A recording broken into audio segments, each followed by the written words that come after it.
RVX in Salt Lake City. We have a very special guest for you today. From the movie Rudy, we have Rudy Ruettiger. Give it up for Rudy. Hey, we have a crowd. This is the biggest crowd I've ever spoken to. Thank you all for coming. It's amazing to be here in Salt Lake City. You know, when you're at the show here, you meet a lot of RVX people, guys who really want to give you an experience. Look, guys, 10 years to make the movie Rudy. 10 years to graduate from Notre Dame. 27 seconds to play football at Notre Dame. But wow, what a journey it took to play 27 seconds. Plus, I was 27 years of age to play 27 seconds. I was number 45. And think about this. I was 45 years old when I found out who the 5th president was.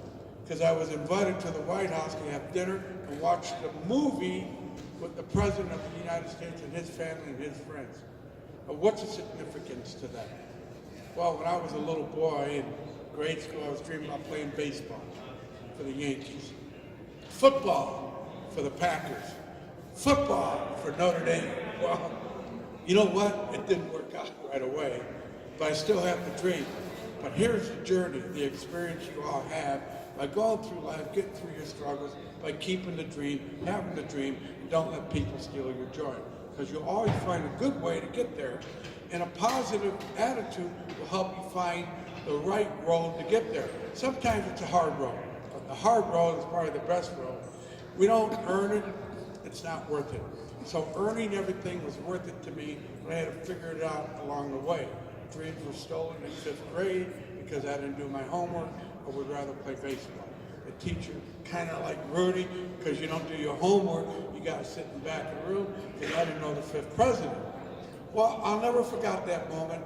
I quit dreaming, and I focused on what I couldn't do. Now think about what I'm about to say here.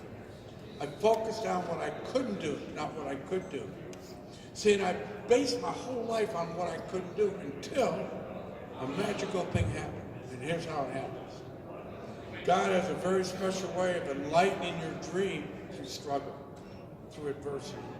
Well, my adversity was the Vietnam War. All my friends were being drafted. I had to make a choice. I made a choice to go into the Navy at the time after high school, because all my friends went on to college while I went on to the military. But here's where it was a secret of a good father, a good mother, good foundation. I had 7 sisters, 6 brothers. My parents never argued in front of us. They always argued upstairs in the bedroom. They agreed to disagree, and they compromised with love. Now you know how 14 of us came. So my whole point is, I learned that magical moment from my mother. You always agree, disagree, but show a lot of love in your life, not a lot of hate. So align your life when you see darkness, align it with light. It makes a big difference. And that's what the Navy did for me as a young man. When I went into boot camp, I was afraid, scared. The silver lining was when I first got my brand new pair of underwear that I never had as a young man. That gave me joy. As simple as that was, it gave me also confidence, because my name was stamped on the back of the underwear, and it was my own for the first time. It's a thing called gratitude. When you have gratitude in life, you don't let people steal your joy. When people steal your joy, they steal your dream. So watch who you hang around, and you're around. A lot of people want to steal your joy, but stick around the people who encourage your joy, who empower your joy. And that's the magic. It's an ingredient that's super. So I quit hanging around the people who said, Rudy, you can't do it. Rudy, you're dumb. Rudy, you can't be that. I hung around the guys that said, let's do it. Never the why guys. And I started hanging around the let's do it guy, and my whole life changed. My experience changed because I became a leader in the Navy, leader in boot camp actually, when the drill instructor saw my locker in perfect form. And he said, dude, where'd you learn that at? Well, because I had to fold underwear and fold socks with my mother, that was my job. When I brought my bad report card home, she taught me character. Character is more important than what I thought I should know. If you have character, you have everything. You have trust. You have all kinds of good qualities in you, and people feel that energy. So that's what that drill instructor saw. He saw character, pride, and he saw commitment. He saw courage too. Because of what I did, he saw that and made me the leader. That gave me confidence to dream again. And that's the secret. When you have that, guys, you can do anything and be anybody. And you don't let people steal your joy because you got that shield up now and you're strong. Your strength and honor now is what you have. It's really powerful. That's how I got to Notre Dame. Whoa, what? I didn't get to Notre Dame like people get to school today. I never took an SAT, so I didn't have anybody really school me on SATs. But I learned it by going to the junior college and get good grades and show them I could do it. I could transfer to Notre Dame. And that was the other secret. Because I didn't go to the people and say, oh, you need high SATs. Well, I didn't have the quality to do the SATs because of my aptitude, my dyslexia. But I learned there's another way. That's the secret again. There's always another way to get to where you need to go. And that's why I love being part of this journey, this experience of finding out who you were. You see, a lot of people are afraid to go there. But I'm telling you, go there. It's fun. You get a great experience. You get great people. You come around because you're a positive attitude. And why do I say that? Well, after my experience at Notre Dame, I thought I was in heaven. I really did. I thought this was a great place to be for me. It was the whole thing. I saw my dad's eyes when we went to church. I saw the hope in a lot of people's eyes when you tell me you went to Notre Dame. It was one of those moments, and I hung on to that. I also wanted to play football, but I had to get to Notre Dame academically first. First means first. So once I got there, I got to do my football training. Well, was I a good football player? To the candidacy at Notre Dame football, no, I wasn't, according to the coaches, because I couldn't run the 40 and 4.3. I wasn't 6'5". I was an older 5'6" guy, Navy veteran. Aaron Parsegian loved that because he was a veteran. He was a Navy veteran. He connected to my spirit. He allowed me to come on to that football team and walk on as a junior. See, you always need that experience. It always pays off when you don't think it's going to pay off, because the guy you're going to go to may honor that experience and know what you went through, so he honors that. He doesn't care how fast you are. It's like that drill instructor.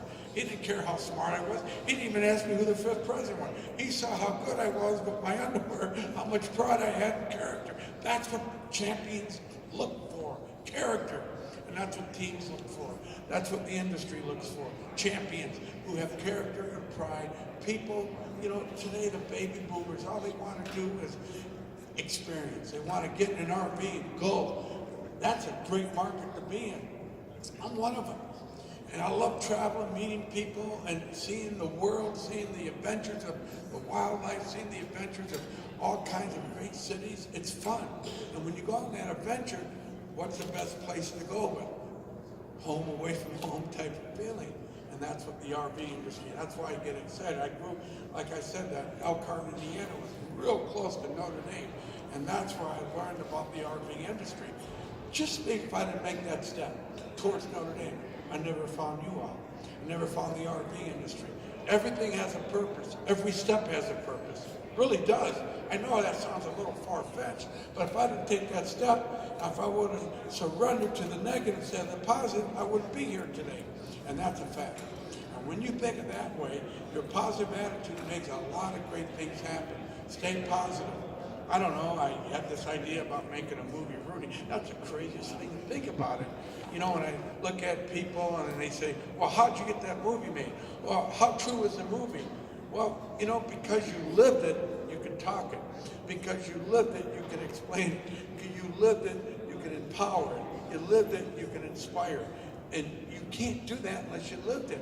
So tough times are worth it. Are really worth it if you know how to struggle through them, if you have that positive attitude. For an example, just think if I didn't go towards Notre Dame when my friend was passed, when he passed away, I said, I can't live in regret. Just think if I didn't make the decision to go to the Navy, I would never paid for Notre Dame. The GI Bill paid for Notre Dame. Think about it. So all the money excuses went away because I took that positive step. Positive steps will take care of your future. Create your future. Don't live in the future. Create it. It's amazing. So when I went towards Notre Dame, like I said, made my way towards Notre Dame, then I had another choice to make after I made that football team. Do I stick on the team because things aren't going my way? Do I keep going to practice because there's a new coach coming in? Do I really, is this really worth it? Is this dream a fantasy?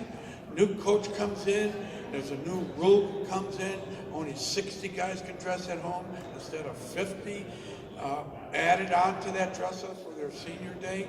No more, that was gone. What was my attitude like? Well, my attitude was, I'm playing with Notre Dame every day. We're the best team in the land. For 2 years I got to play with them. And I'm gonna let that one little rule ruin my moment? No, but I needed good people around me to empower me and encourage me and remind me about my commitment. It's a good thing I went back to practice because there was a teammate that went to the coaches and said, let Rudy dress for me. And if that didn't happen, if I didn't go up back to practice, I wouldn't be here today. So each step, each positive step, each encouragement, each struggle that you go through is worth it when you hang around the right people to empower those steps. And that's why it's important for me. A movie the same way. Well, there was think about this, guys. A sports writer came up to me after I made that wonderful tackle.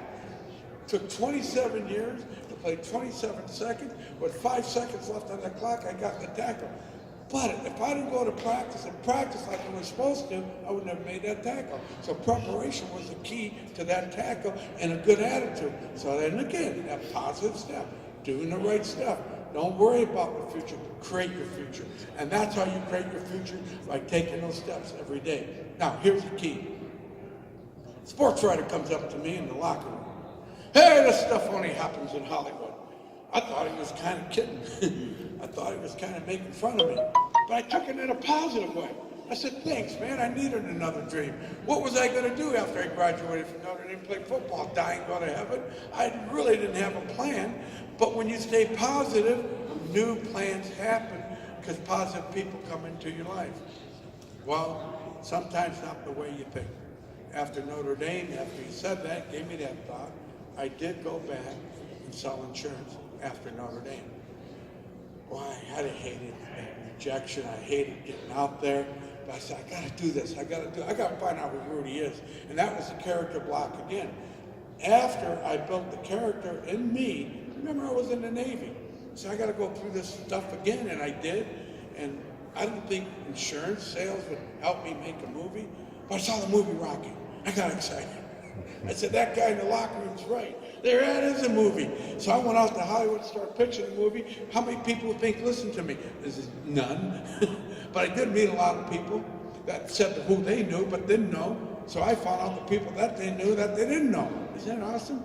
So they gave me the roadmap to where to go, and I thought they were the big shots. Well, the little shots help you get to where you're supposed to go. I found out too. The people think that the big shots are not the big shots. The little shots and the big shot that don't think he's a big shot is the big shot. That makes sense. They always want to help you. They always want to empower you. Well, I met that person. You don't know where that person's going to come from. But if you quit on your dream and quit on that feeling, you won't ever find that person. Because he's there, but he won't connect to your energy. See, that's the key. Staying positive. Good times, bad times, stay positive. Experiences. I'm getting an experience of a lifetime. I'm out here with what most people won't do, most people won't want to do, and they don't understand that struggle, and that want to, and that willingness to become the person you want to be. They don't understand it. You don't have time to tell them where you were or why you want to go there either, because they won't get it. Just go hang around them. Why do that? Hang around the people that don't ask why.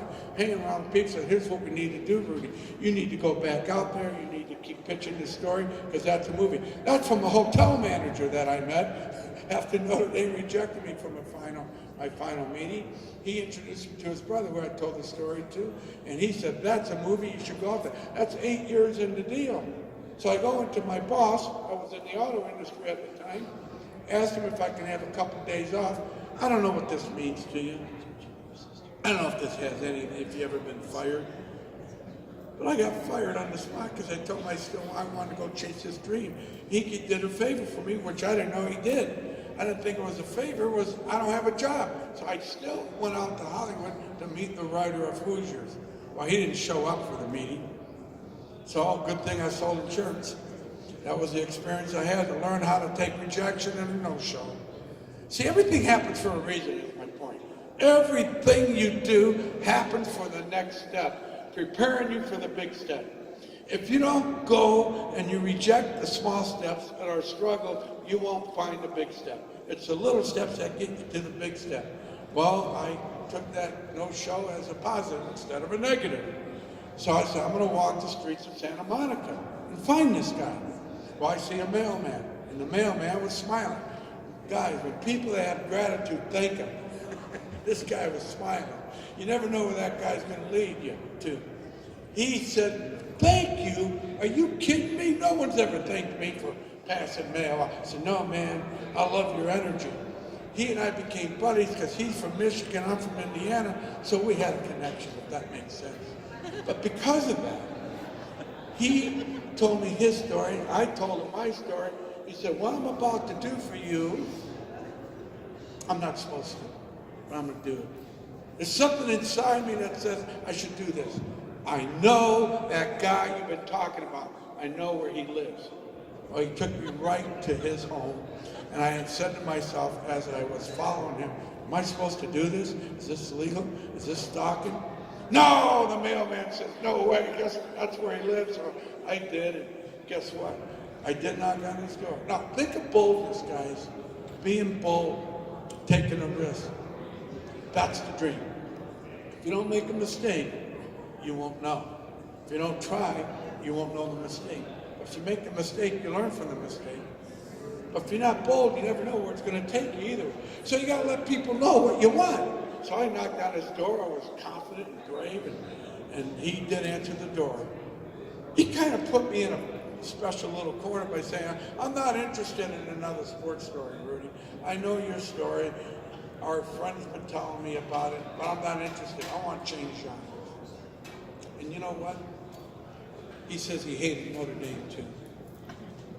I took that as a positive because he said I had a good story. I stuck onto that. But guess who wrote the movie Rudy? The guy who said he didn't want to do it. All you had to do was be inspired. Now, have you been there? See, it's your goofy thoughts that get you there. Am I right?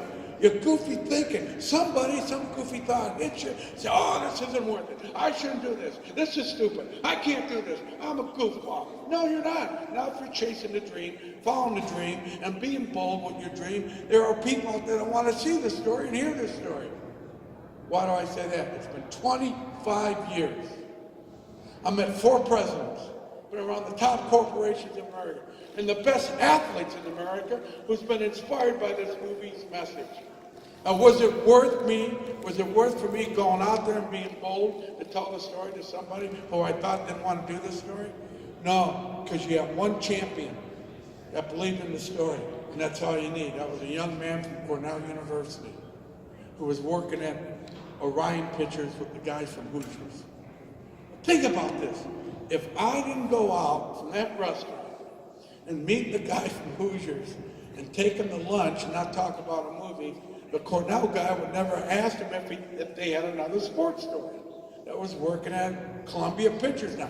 He had a 2-picture deal. So I married an ex-burner, and he wanted one more. He wanted a sports movie. And he brought the guys from Hoosiers in. Now, the guys from Hoosiers were not interested in doing this Notre Dame movie. Why? Because they hated Notre Dame. He didn't want to do another sports movie. But when there's a commission set in front of you, money talks. And he commissioned that guy from Hoosiers to write this sports movie because he talked about 3 things, guys. Determination, persistence, father-son relationship, and the dream. That sold that producer who had access to $25 million. But how did that get there? From a hotel manager, a mailman.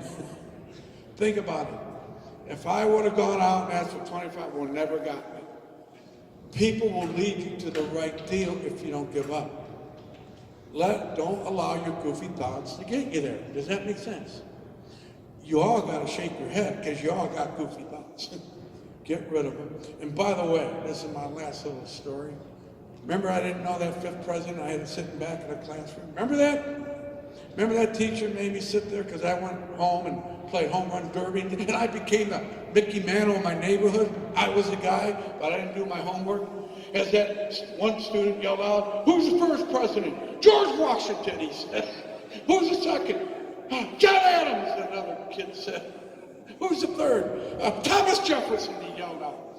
He goes to the young lady who was really smart. "Who's the fourth?" She says, "James Madison." Then she comes to me. I said, "Who's the fifth, Rudy?" Because she knew I didn't do my homework.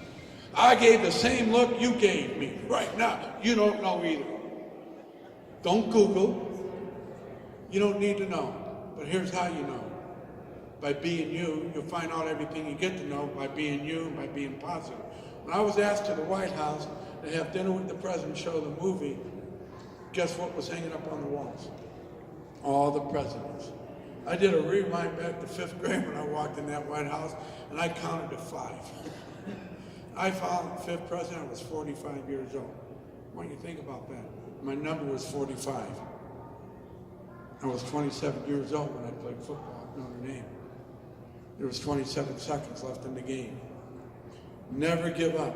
You're never too old for the dream. You're never too old to let go of a goofy thought.